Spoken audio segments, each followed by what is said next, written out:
আসসালামু আলাইকুম everyone, welcome to Ayesha lifestyle. আজকে আমি আপনাদেরকে বানিয়ে দেখাবো চই পিঠা। চলুন তাহলে শুরু করা যাক।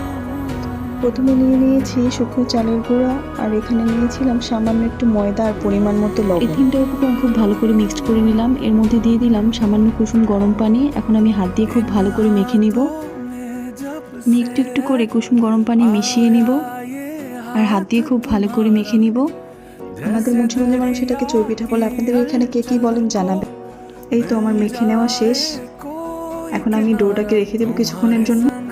একটা হাঁড়িতে আমি পানি বসিয়ে নিয়েছি, এর মধ্যে ছেড়ে দিচ্ছি মিঠাইগুলোকে গলতে দিয়ে এখানে আমি বানিয়ে নিয়েছিলাম পিঠাগুলো। একটু পরপর নেড়ে চেড়ে চেক করে নিচ্ছি মিঠাইটা গলেছে কিনা। এই তো মিঠাইটা পুরোপুরি গলে গিয়েছে। এখন আমি ভালো করে ছেঁকে নিচ্ছি। ছেঁকে নেওয়া শেষ। এর মধ্যে আমি প্রথমবার যে পিঠাগুলো বানিয়েছিলাম সেগুলো ছেড়ে দিলাম। ছেড়ে দিয়ে আমি একটু নেড়ে চেড়ে নিচ্ছি, না হলে নিচের থেকে দলা পাকিয়ে যাবে। আর এখানে মিঠাইটা ছেঁকে নেওয়ার কারণ, বাজার থেকে যে মিঠাই আমরা কিনে আনি তার মধ্যে অনেক সময় ময়লা থাকে। বাকি পিঠাগুলো ছেড়ে দিয়ে একটু ভালো করে নেড়ে চেড়ে নিচ্ছিলাম। এখানে অফ ক্যামেরায় আমি দুধটাকে খুব ঘন করে জাল করে নিয়েছিলাম। দুধটা ঢেলে দিলাম। দুধটা কিন্তু অবশ্যই কুসুম গরম থাকা অবস্থায় দিতে হবে, বেশি গরম দিলে কিন্তু ফেটে যাবে। এর মধ্যে আমি নারকেল দিয়ে নিলাম। নারকেল দেওয়া হয়ে গেলে একটু নেড়ে চেড়ে চেক করে নিচ্ছিলাম এটা সেদ্ধ হয়েছে কিনা। এই তো হয়ে গিয়েছে, এখন আমি নামিয়ে নেব। আজকে এ পর্যন্তই। সুস্থ থাকবেন, ভালো